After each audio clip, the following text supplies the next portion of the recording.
Now let's see the nature of the company. In the beginning, the sizes of business firms were very small. Starting में क्या होता था, business बहुत छोटा छोटा होता था. Sole proprietorship was therefore the usual form of business organization. Sole proprietorship मतलब जहाँ एक आदमी काम कर रहा है. तो उस समय जब छोटा छोटा बिजनेस था तो यूजुअली लोग सोल प्रोप्राइटरशिप करते थे.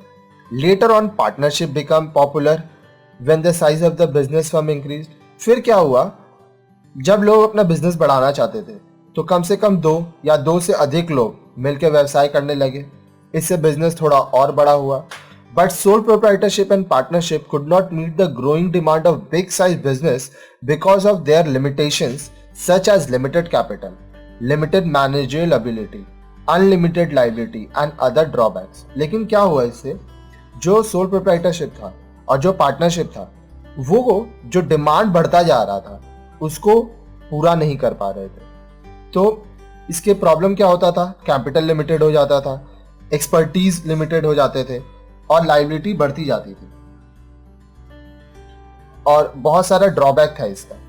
Therefore, in the present days of business world, it is only the joint stock company form of business organization which proved to be useful. तो अभी क्या है, बड़ा बड़ा ऑर्गेनाइजेशन जैसे बिग बाजार हुआ, रिलायंस हुआ, वोडाफोन हुआ, ये लोग क्या हुआ, बहुत बड़े बड़े कंपनी है, बहुत ह्यूज डिमांड पूरा करते हैं. तो इनके लिए जॉइंट स्टॉक कंपनी को बनाया गया और ये बहुत ही यूजफुल माना जाता है.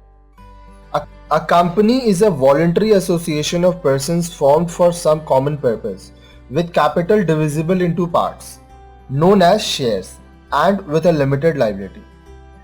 It is created by law and is known as an artificial person with a perpetual succession and a common seat. It has a separate legal entity. ये हम लोग अभी आगे पढ़े थे, क्या पढ़े थे, कंपनी वॉलंटरी लोग इसमें आते हैं खुद से. क्यों, इसका एक कॉमन पर्पस होता है. इसका जो कैपिटल होता है वो अलग अलग पार्ट में डिवाइड है जिसको हम लोग शेयर्स कहते हैं. और इसका एक लिमिटेड लायबिलिटी होता है, जितना लोग पैसा लगाते हैं उतने ही तक. ये कानून के हिसाब से बनाया जाता है, ये आर्टिफिशियल है और इसका एक कॉमन सील भी होता है. सेपरेट लीगल एंटिटी तो अपने पूरे बिजनेस पे आता